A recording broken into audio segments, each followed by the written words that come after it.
Hello. Okay, thank you. Hello and welcome to the FIDM Museum Collection Conversations. Today we are going to be doing a little California dreaming, our theme for the month of December, when everything is starting to get a little chilly across the country, except for in Los Angeles, where it is, of course, sunny and beautiful. And I'm being joined by my friend, first and foremost, and colleague, Michele Majer, who's just joined us. Welcome, Michele. Hello. Nice to see you. Nice to see you. Should I turn my thing sideways, Leigh? Oh, no, you're fine. You're fine. So welcome to everybody who's just joined us for the collection conversation. I could just introduce Michele as one of my best friends in the world and a marvelous human being, but I am going to give you the prepared statement so that you can really fully appreciate everything about Michele. Michele Majer has been with the Cora Ginsburg LLC company as a research associate since 1995. In addition to her work for the gallery, she is an assistant professor at the Bard Graduate Center in New York, where she teaches courses in clothing and textile history, and this is how we met.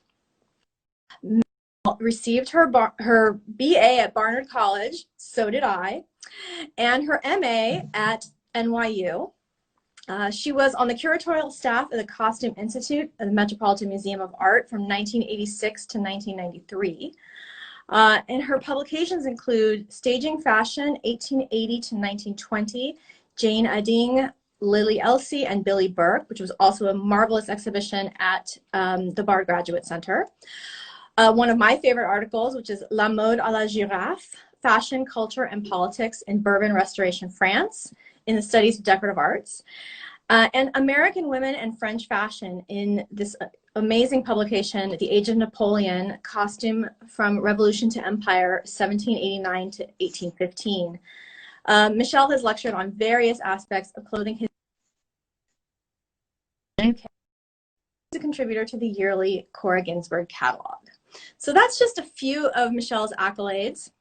And from here, I think it's really an interesting point, since you've obviously done a lot of very scholarly and serious subject matter. I think it's time for you to tell us why we're here to talk about Esther Williams. Okay. Well, Esther was a bit of a scholarly research project, but the instigator for this was our friend Marilyn Cohen. Mm-hmm. I don't know if you knew that, but I think it was in 2012, the Design History Society was having their annual conference in Brighton in the UK, and it was on the relationship between design and sport. And so Marilyn decided that she wanted to propose a panel of 3 people. And she approached me, and she approached another colleague, a Belgian colleague, Marjolein Rickert. And so Marilyn wrote about, she wanted to do something on swimming pools.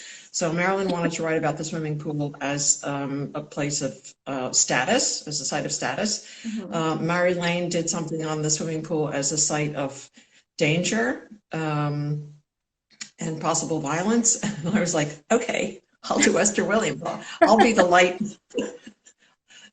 component of this proposal. So that was really how it happened, but it was really fascinating. And I should say that as somebody who has been swimming as a form of exercise for 60, no, not that long, 40 Don't years. hate yourself, Michele. Well, I did swim when I was little, but as a form of serious exercise for the last 40 years or something, I have an affinity for anything to do with the water and swimming. Right. So I decided to do Esther. And so my talk about Esther Williams had to do with the pool really as a site of fantasy and spectacle and romance. Oh. Well, she did seem to embody that all through most of her films. Yes. So when the FIDM Museum was asked to participate in this wonderful exhibition called Esther Williams, the Swimming Queen of the Silver Screen, excuse me, and I'm going to just hold up an installation photo here for everybody to see. The museum was approached because we do have one stage film-worn costume, the black, cream, and gold lame striped dress that was featured in the 1955 film Jupiter's Darling. It's not a swimsuit, but it was worn by Esther in the film. And they wanted to borrow it for this exhibition. And since they're practically neighbors, just 26 miles across the sea, we said that would be a relatively simple thing for us to accommodate. We also have a gold lame bathing suit that is very similar to one that Esther Williams is very famous for. So we also were asked to install a couple of extra pieces from a private collector. So you see them in the back here. They're not in the FIDM Museum's collection, but they are screen worn as well. And so I had to mention it to you that we participated in this exhibition, and you said, well, I think that necessitates a cross-country trip from New York to see this. And so we just earlier this year, and it seems almost like an eternity ago, and almost as if something that didn't even happen. It was like a dream. Literally, it was February 29th. You and I and my husband, Brian Light, and Kevin Jones, curator at the FIDM Museum, who had also never been to Catalina. I'm just going to out him there. We decided to take our trip across on the ferry, and we spent an absolutely magical day in Catalina without a care in the world, although we were all sort of starting to think, what is this pandemic thing that they're talking about? So that's why it seems like a total dream. Like, did it happen? Yes, it did happen, because we have the photos to prove it. But it was a really special, and you hadn't been to Catalina either, had you? No, and I'm you know, as you know, I'm very much an East Coast girl, and I think the first time I went to California was in 2006, so not, you know, it's not so long ago, and it has this very mythic quality for me, and certainly the idea of going to Catalina Island, which I think you had probably talked about at some point when I came to visit you at when in Rolling Hills, but and talking about going there with your family, and certainly the connection with Esther. It was like, okay, I'm going out to California for this exhibition no matter what. But it was very fortuitous that it literally was about 2 weeks before lockdown. Yeah, it really was the nick of time, really, it was. And so it was a glorious day, and it was just, you know, we got the full, all my expectations of. Yeah, we had the full experience. We went to the casino and took a tour of the casino. I don't know if anybody is watching and has never been to Catalina. It is, song says, Google that song and listen to it. Kitschy and fun. And it was always a sort of a resort town. It really is. There's like one town. It's Avalon. There are a couple other places, but really it's the one place to go. And it was a playground for the celebrities that were coming out of the film industry that was originating in the early 20th century. And so it became this sort of dash over for an evening of dancing at the casino.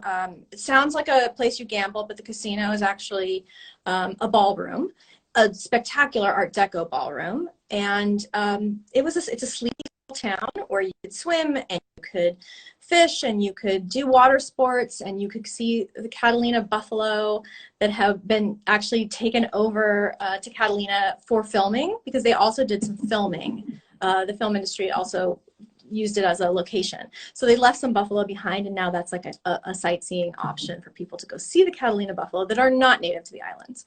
So we did a little bit of everything. We had a wonderful time.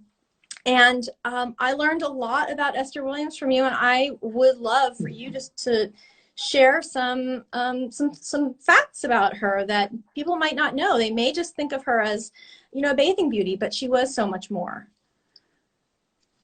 Yeah, so I mean, I was thinking there might be some very serious Esther Williams fans listening now, so feel free to correct me. But when I knew that I was going to participate in this panel on Esther Williams, I bought her autobiography, I don't remember when that was published, but it's called $1 Million Mermaid. I think the impression that we have of Esther Williams is of this very, and it was a perception that was promoted by herself, but also very much by MGM, by the studio worked for 15 something years, of this, you know, happy, some healthy, beautiful, and you know, happily married and so on. And I was really surprised when I started the autobiography, because I think it's in the first chapter. She talks about going to Europe. I don't remember what the reason for the trip was, but her second marriage was falling apart. Her husband was, you know, really bad news, had gone through a lot of her money.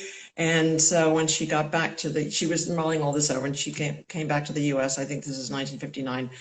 And she decided she really had to sort herself out. And she read in, I forget which magazine it was, Look magazine, some magazine, an article about Cary Grant having taken LSD for, you know, to sort out his psychological problems. And he highly recommended it. So she actually contacted Cary Grant and said, what's the name of your doctor? And do you think I can do the same?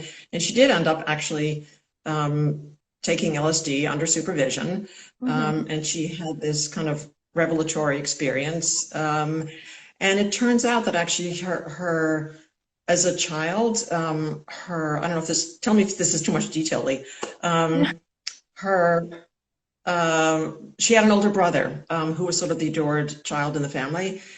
He was about 7 or 8 years older, and he died. I forget how, but when he was about 16, and her parents were completely shattered. And at some point, they basically adopted her brother's best friend, and brought him in to live in the house. Esther at this point is 10 or something. Oh, we have a visitor. Hi, I'm doing an Instagram live thing.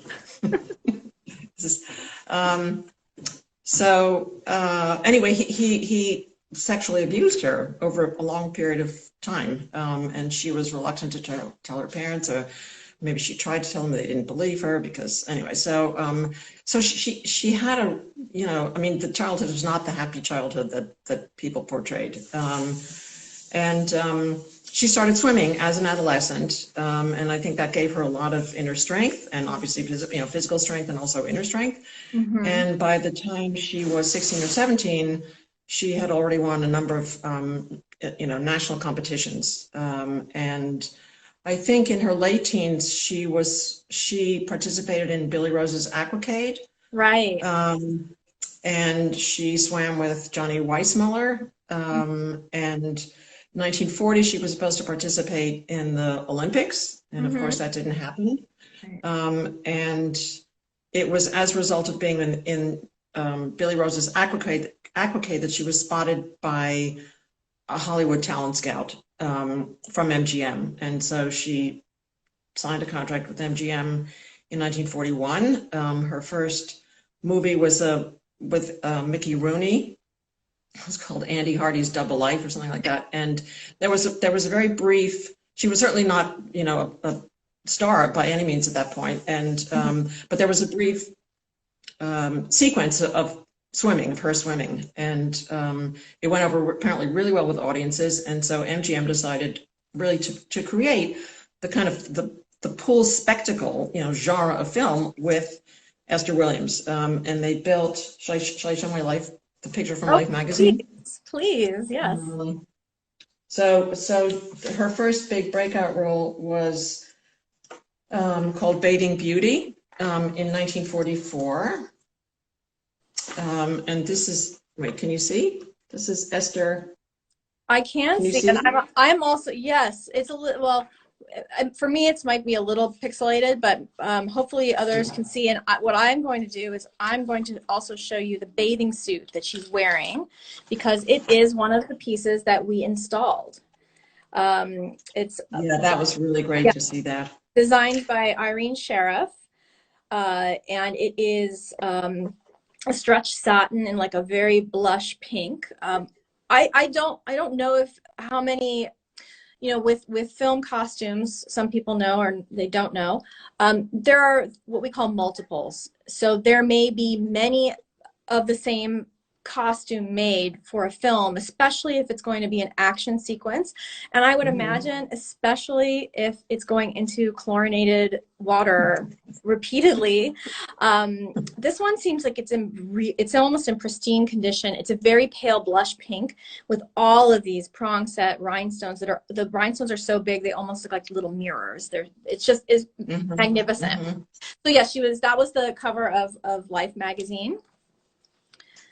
And anyway, and so I don't know if it's worth showing up, but in the article, it's several pages long, and there's a photograph or several photographs of the huge pool. It was 90 feet square, 90 feet by 90 feet by 20 or 25 feet deep, that MGM built for her on an unused lot, and that became the set for her films thereafter, and they would just dress it differently depending on the film.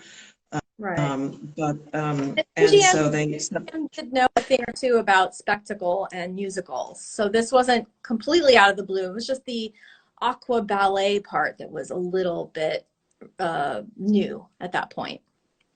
Yeah, so maybe I should back up a little bit and say that so the name of the film, it was supposed to have a different name. Initially, it was going to be called something Mr. Co-ed or something like that. I don't know. Anyway, they changed it to Bathing Beauty, and part of what I talked about in the DHS paper was the concept of the bathing beauty that emerges in the early 20th century as a result of more mixed bathing, both in terms of on beaches and at public swimming pools.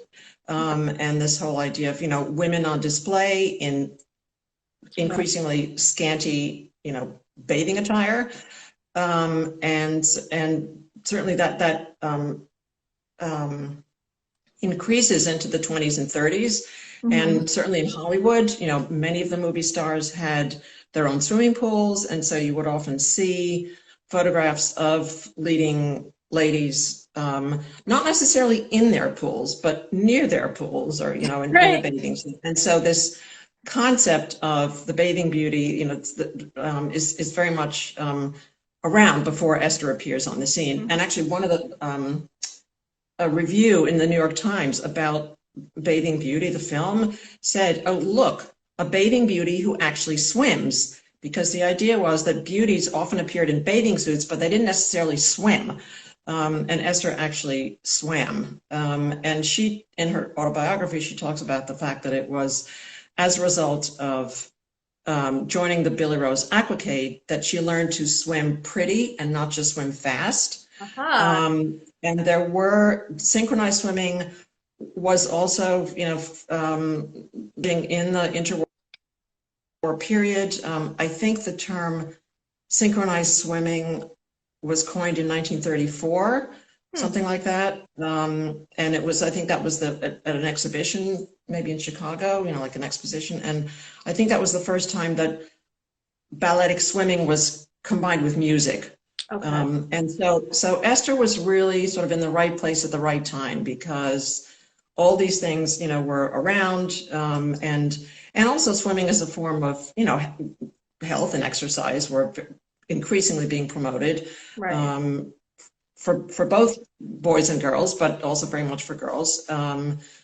So yeah, so she really, and it was also a time in terms of filmmaking when the movies were having to compete, you know, especially in the post-war period, with TV and with people increased televisions in their home.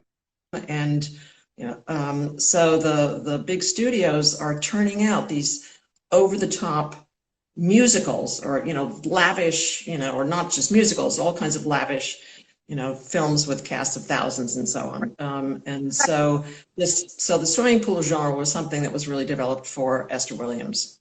Fantastic. Well, we have a few films that we can touch on, and I confess I'm not the Esther Williams expert that you are, but what brings me to this story is some of the the aspects of California sportswear and swimwear that I'm particularly fascinated with. And what draws me to Esther is her relationship with one particular company, Coal of California.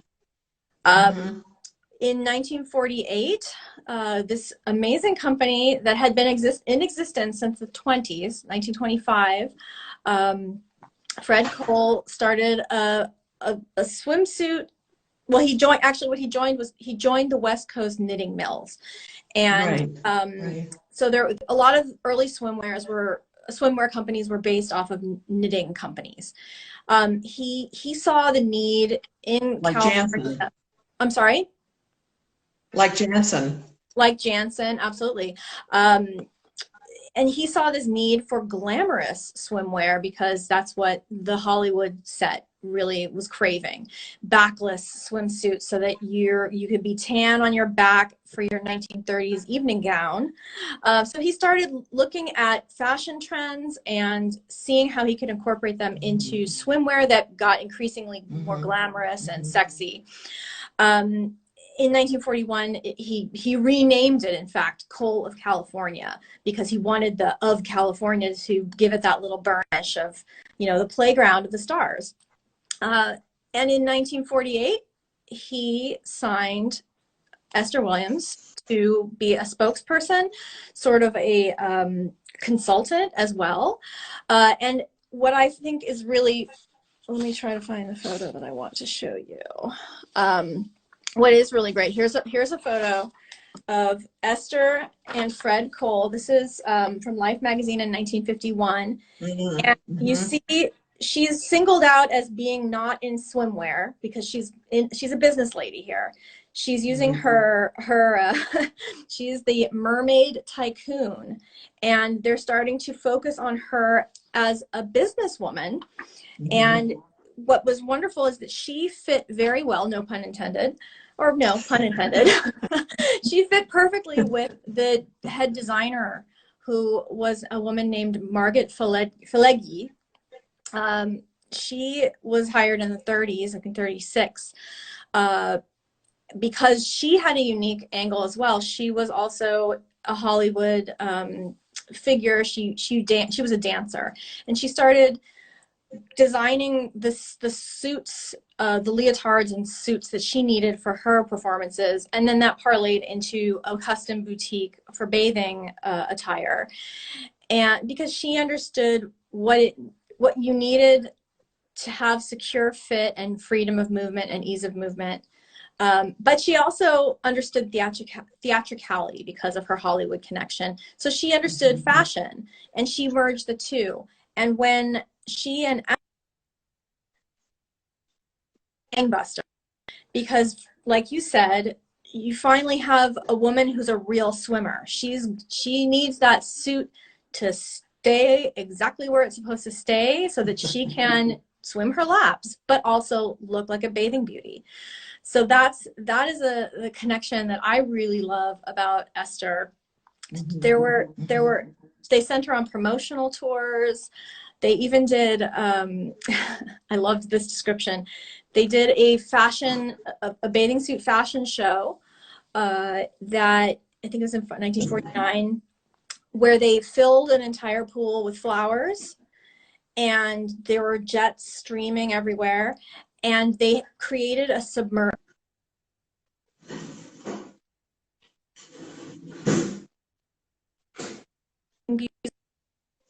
swimsuits could walk on water.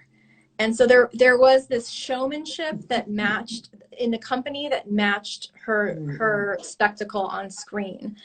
One of the movies that she appeared in right after the year after, in 1949 is called Neptune's Daughter.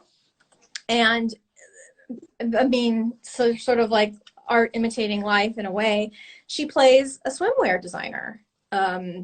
It's really, really just mirrors her role in real life. And I have a still here that shows her in her office, and she's sitting at her draft board and she's sketching. And in the back, you see ads, presumably for a promotional campaign for the swimwear company that she's working for. But in actuality, they are actual Cole ads. Let's see here if you can. I can't get them both on right now, but let's see. Anyway. Yeah. They're good. Can you see that? This This ad is that. Yeah. And another ad that is featured in the movie is this one, which is the swimsuit that she's most famous for, the swimmer's swimsuit. And that is something that she worked very hard to develop with Margaret Fillegy and Cole. Thing that can wear and still be real women in the pool, not just bathing beauties side. So yeah, that's what I really love about Esther, is that she did have business acumen as well. Yes, she was involved in I mean, I think in multiple businesses, and she talks about that in her autobiography, that because she came from actually quite a, not a wealthy background, that she was always, wanting to put money away. But yes, and in Neptune's Daughter, because I'll probably forget to say it another time, Neptune's Daughter is the name of a film that Annette Kellerman was in 1914. So, and Million Dollar Mermaid, of course, is the story of Annette Kellerman. Yes, I think that, and I think Margaret Fillegy makes a cameo appearance in Neptune's Daughter, right? I mean, she's there in the office with Esther Williams. Oh, I did. Looking at the drawings. Do you remember that? And there's a model there. They're doing fitting. Yes, I did not realize. And she something like, "Thank you, Miss Fillegy," and I'll, so I think Margaret Fillegy actually was on screen there for a few seconds. Oh, that slipped by me somehow. Everybody should go and watch this movie. I mean, as an Esther Williams movie it's a little less spectacular than some of the others, but it really does have the high fashion burnish on it that there's fashion shows by the pool and all these different creative models, and my favorite scene, and it's silly, but since I'm such a textile and fiber nut, there's a scene where she's touring the factory with some prospective clients, and as she's walking through, you see all of the knitting machinery going with all these spools of brightly colored yarns, and she's explaining the different stages and the different processes. And what I thought was also great, and most people will think this is really nerdy, but she name checked some really big suppliers of fibers, like Celanese, which was a company that did acetate, which is synthetic, and Lastex, which is the elastic thread that basically built the swimwear industry as of it was, I think, the late 30s, early 40s. And Margaret Fillegy was also extremely experimental in her fabric choices. So she would have, I mean, she really would have, whoever wrote that scene in the film really needed to talk to textile experts and swimwear experts to make that sound exactly right, and it does sound exactly right. It's really a treat. And I wonder, I haven't been able to find anything yet to confirm if that was actually a Cole of California plant. It kind of would make sense that it is, but I haven't read that in anything that I've been able to find. But my guess is that, since she had the relationship with Cole, that it was probably her the world was her oyster at Cole. she could walk through a plant if she wanted. Yeah, and then those ads are on the set in her office. I mean, that's serious product placement for Cole. Right. Yeah, they did strip the name from the ads, but they are identical to ads. I mean, it's identical. Yeah, so, they really are. So it's also, I think a couple of points that you brought up is that on the one hand, I mean, Esther Williams you know, did have the input to give Cole of California in terms of what would work in terms of comfort or design and you know, performance and functionality and like that, but that also that this is a period when bathing suits are very much a fashion statement. So there were definitely, I think, women who were only going to lounge poolside or not really venture into the waves, and so there is a lot of high styling in bathing suits from this period.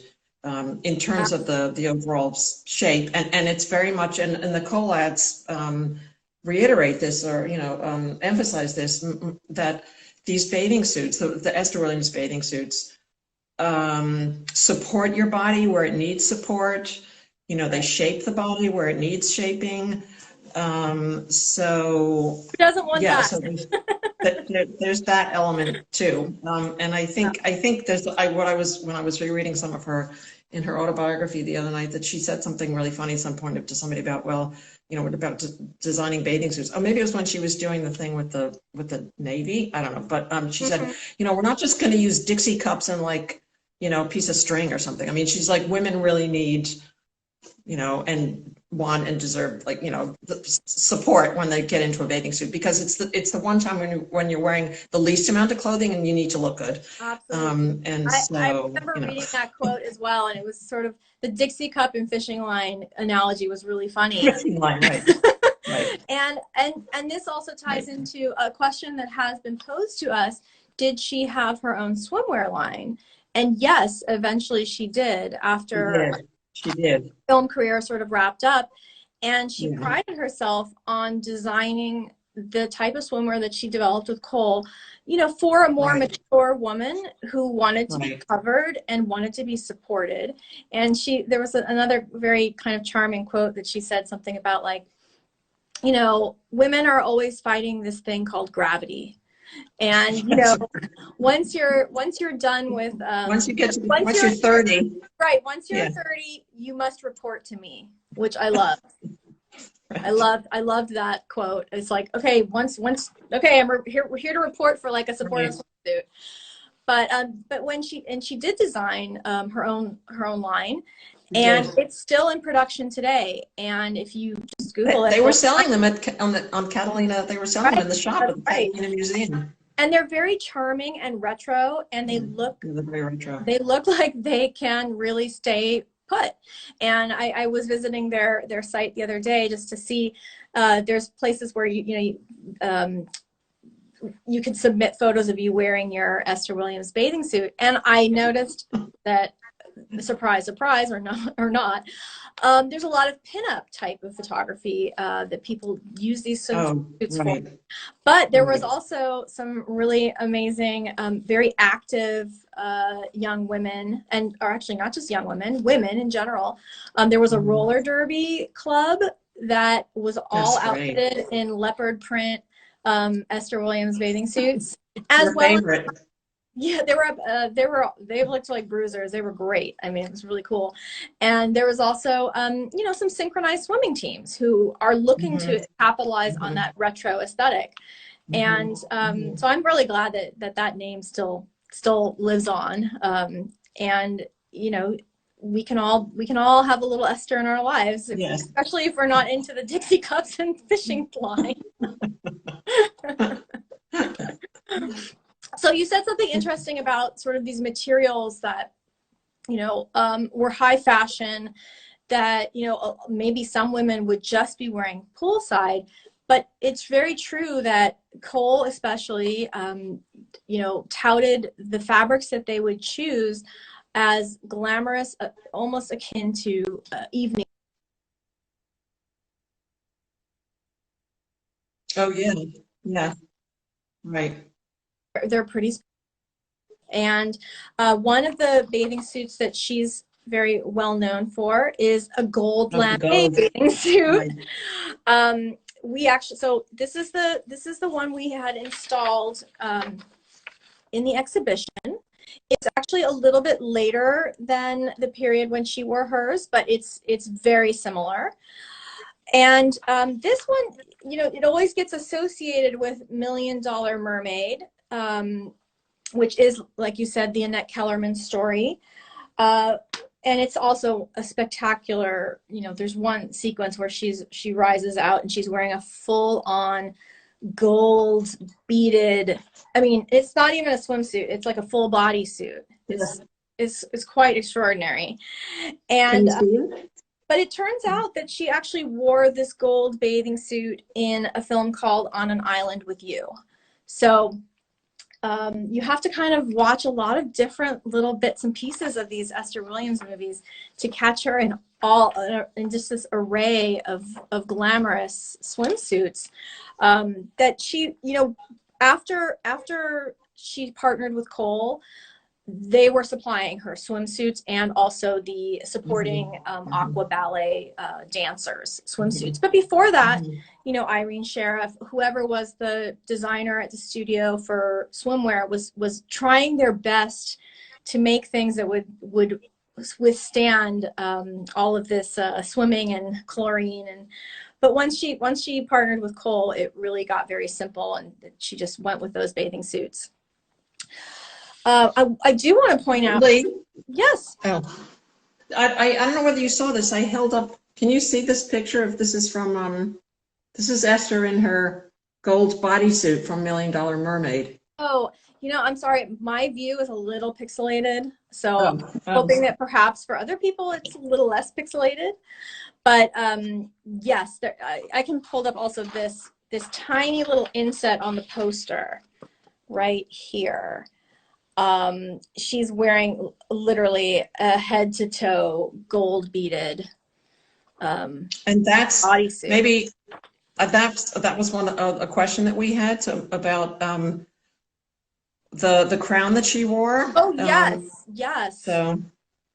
So in the image that Leigh just showed, and that's which is from $1 Million Mermaid. See this little crown? She's wearing, not so little crown. Yeah. We had a question about because so yes, I mean, Esther spent all day every day in the pool shooting.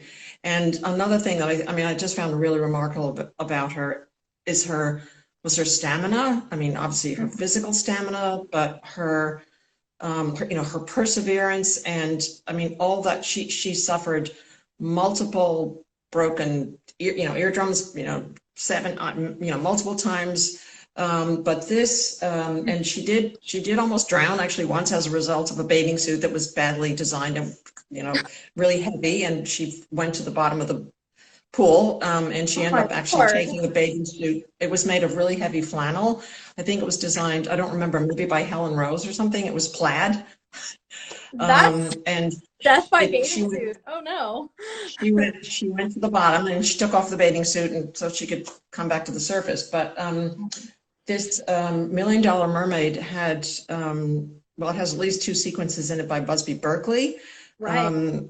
So that's another sort of way that the idea of the spectacle gets into these films, particularly, you know, the Esther Williams films from the 40s and 50s. And so in this one sequence, she wears this gold bodysuit with a little turban on her head with the crown. And in this sequence, the pool that they lot had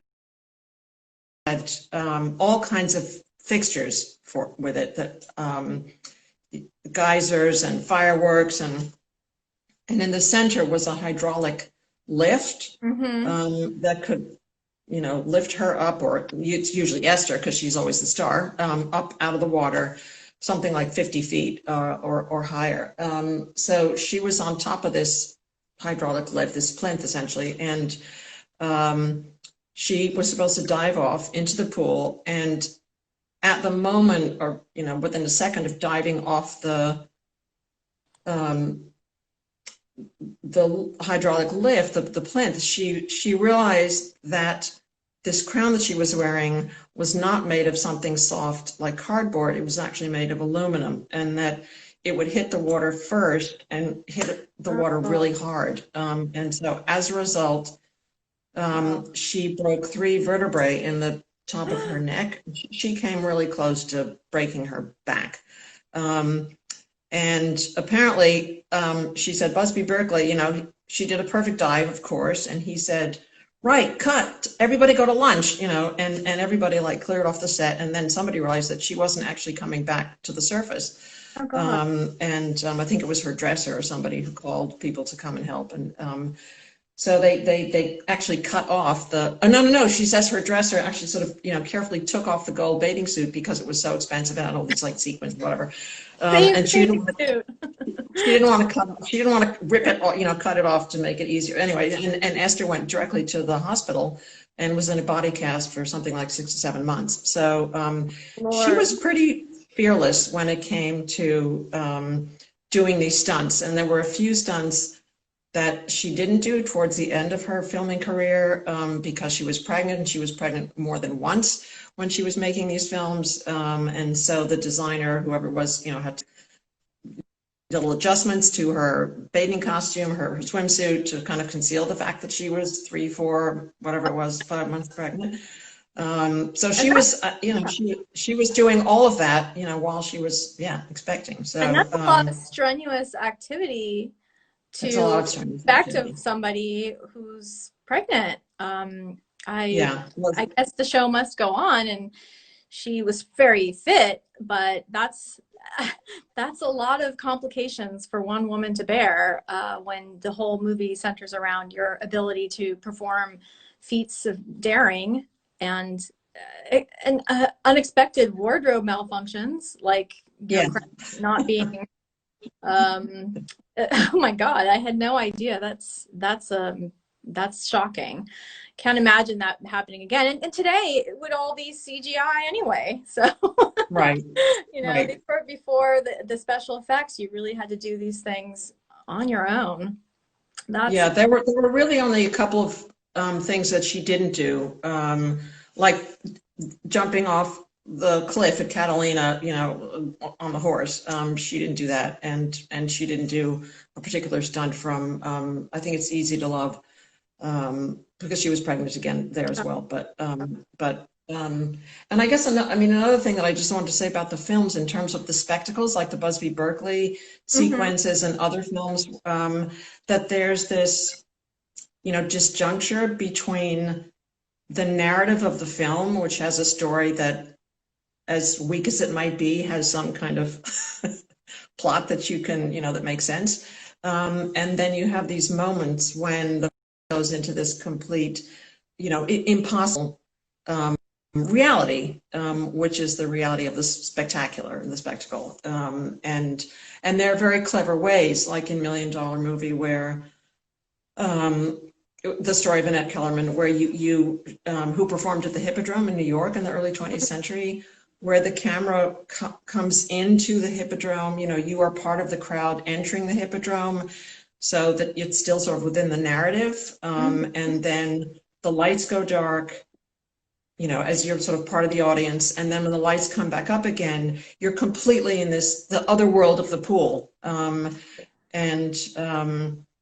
was also something that was interesting to me in terms of learning about and reading about Esther Williams, is that her, you know, she had this incredible, she was, you know, tall, and I'm not overly muscular, but she was awfully, you know, physically strong, and could certainly swim much better than a lot of men and much faster than a lot of men.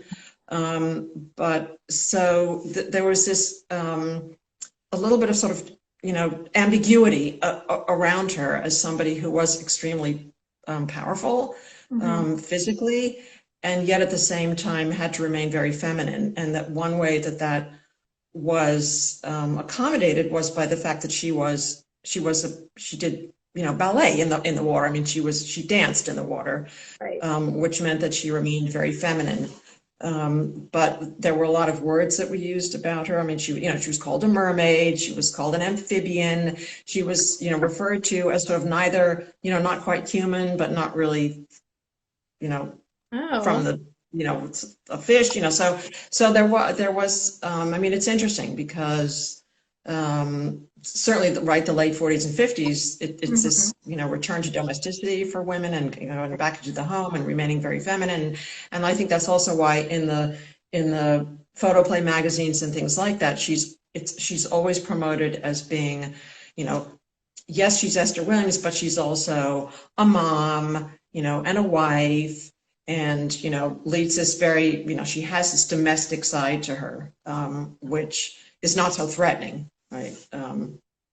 Which was really interesting to consider, that she had that, and also that she had this very wholesome appeal. You know, she wasn't a seductress. I mean, Right. even though she appears in these, you know, bathing suits, you know, and you see most of her body, it's still not like a Marilyn Monroe or a Lana Turner or, you know, somebody Right. like that. She does have this see widespread her, appeal. see her like this as well. Yes. In a very pretty Yeah.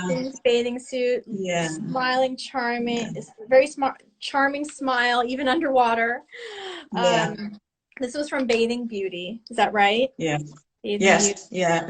Yeah. It's really nice. And can And you? that actually. I'm sorry. Yeah. Go ahead. No, I was going to ask you to tell me a little bit about the changes in technology that shifted certain types of underwater scenes and how they were filmed.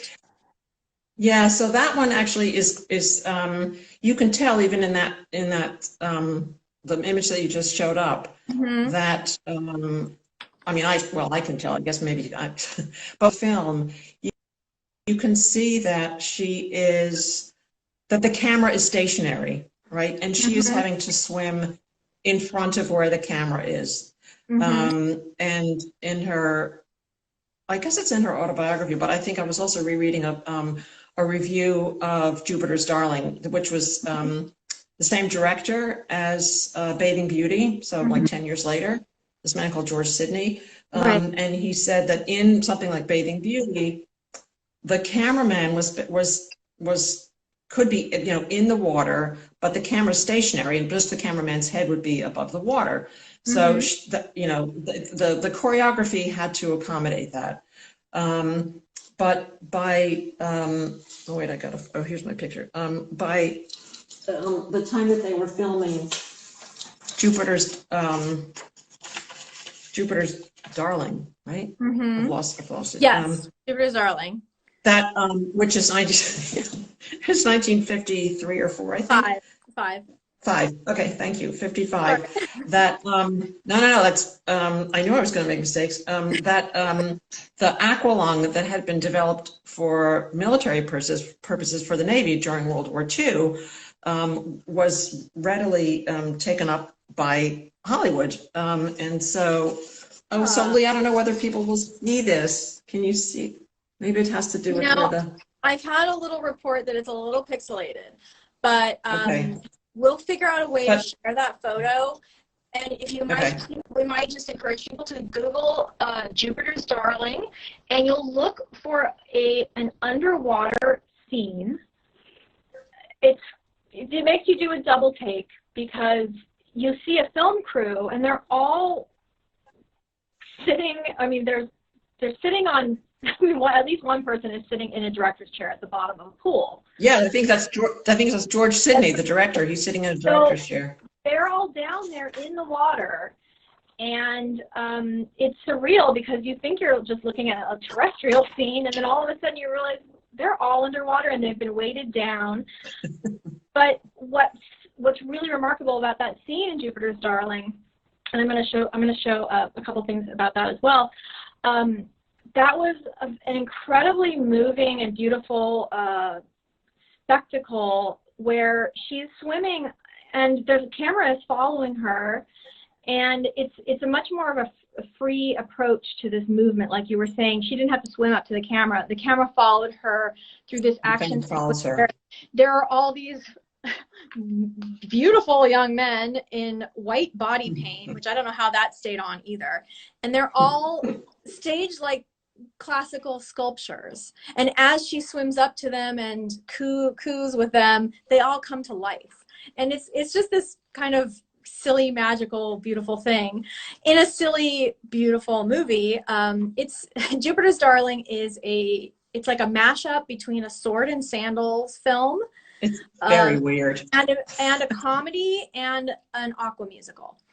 So it's an odd one, but it fits in with the public taste at that time for the spectacle of antiquity.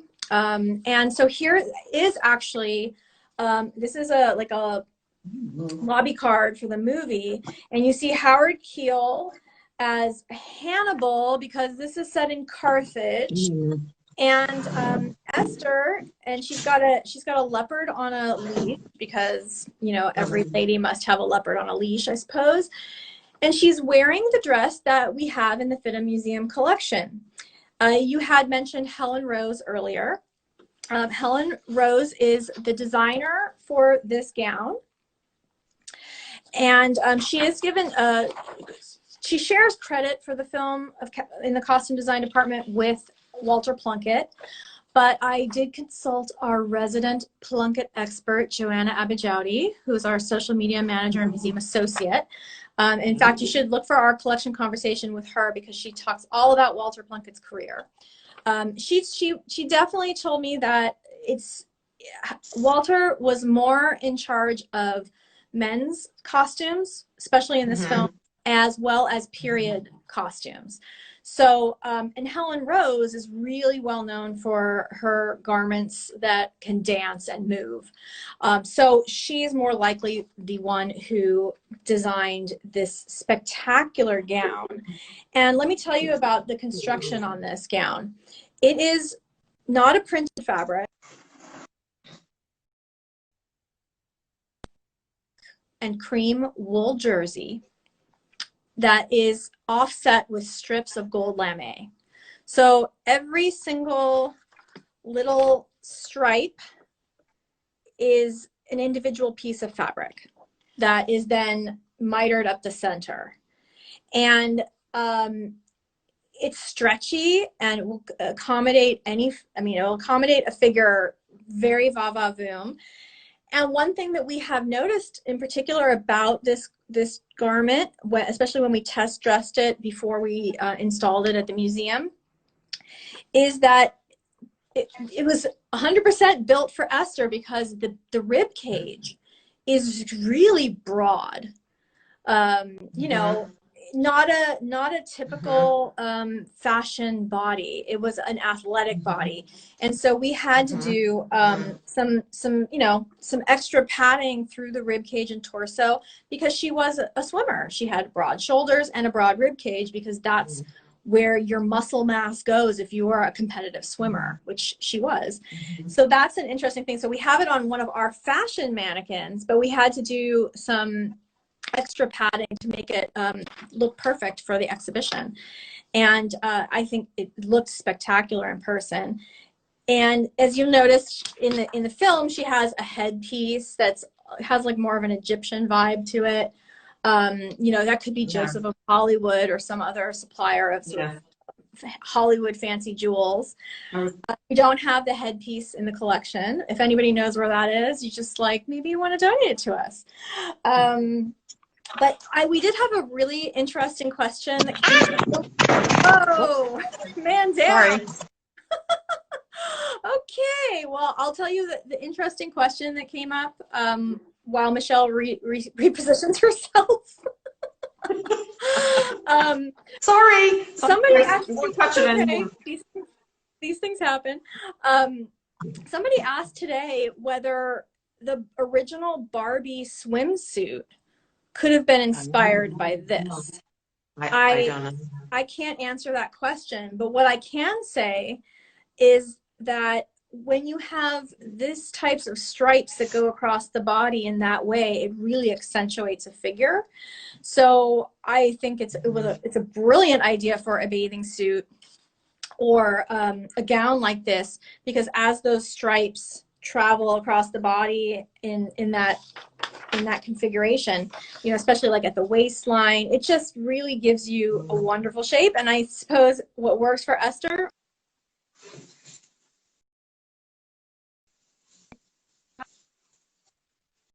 you know, she was, you know, business person that as she transitioned out of her role at MGM in swimming extravaganzas, she turned her attention to other projects like her bathing suit company. But what were a couple of the other things that she launched that I think people will be very surprised? Are you talking about the swimming pools? Uh-huh. I am. The swimming pools?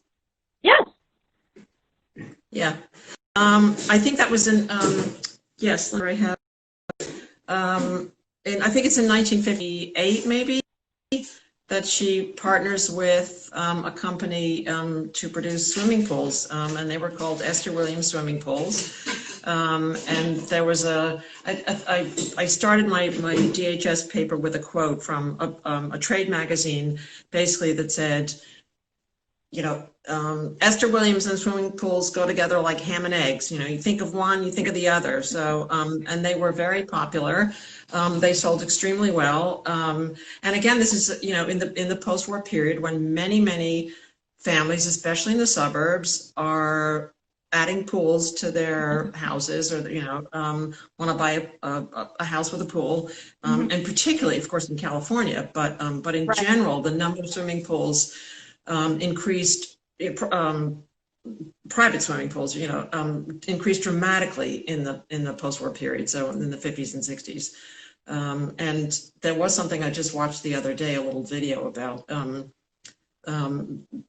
I guess it was the company with which she collaborated, and getting all these endorsements about, we love our Esther Williams swimming pool. We spend every weekend in the Esther Williams swimming pool. I don't have to drive the kids to the pool because we've got our Esther Williams swimming pool, and we have friends over every weekend and we're in the Esther Williams swimming pool, and everybody loved the Esther Williams swimming pool. So it's really, I love that.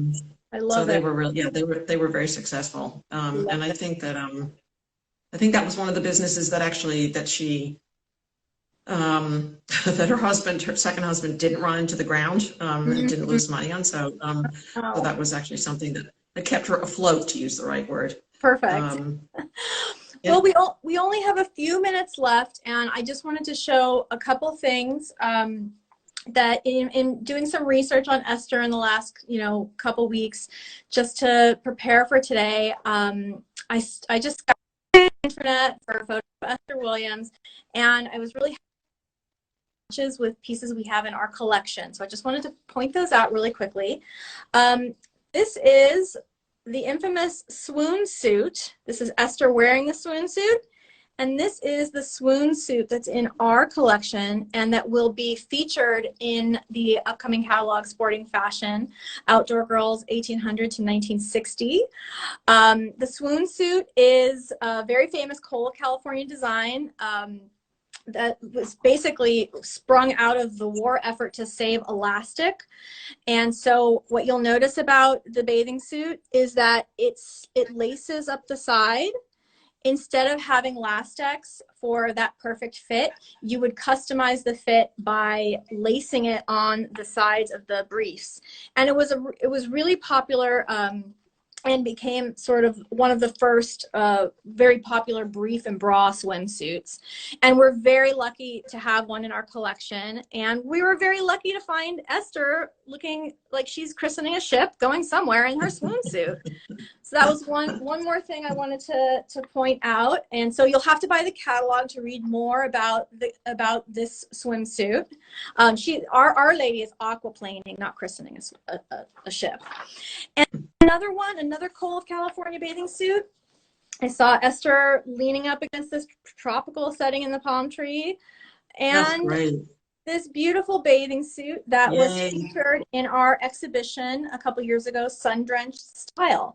And if you've been interested in our conversation about California sportswear and swimwear, you'll have to join us in a couple of weeks when we're going to highlight our exhibition, Sun-Drenched Style. I'm going to be in conversation with Joanna Abijadi, who curated that exhibition, and we had a wonderful time collaborating in certain aspects. So you'll have to rejoin us in a couple weeks' time. Joanna will make announcements on our social media. And I really just wanted to thank you for coming and joining me today. I know you're busy working on the next Cora Ginsburg catalog, so we're gonna let you get back to that. But I thank you from the bottom of my heart for, first and foremost, being my friend, and for being such an inspiration to me, because I wouldn't be here today, a spokesperson for the FIDM Museum, without all the things that I've learned from you. So, Leigh, can I say one thing in parting?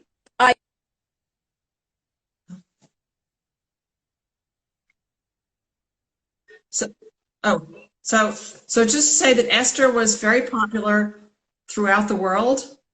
And among my ephemera, I don't know if you can see it, I have this French film. And it's an entire issue devoted to Dans une île avec vous, on an island with you. And just right, look what I'm wearing. See? Your Can you see Esther Williams custom T-shirt. It's a little hard to see. We didn't have as good picture today as we did when we tested the other day, unfortunately. But your voice came through loud and clear, and that's the most important. Okay. But yes, you'll have to send me a picture of your Esther Williams T-shirt. We know you're a super fan. I will.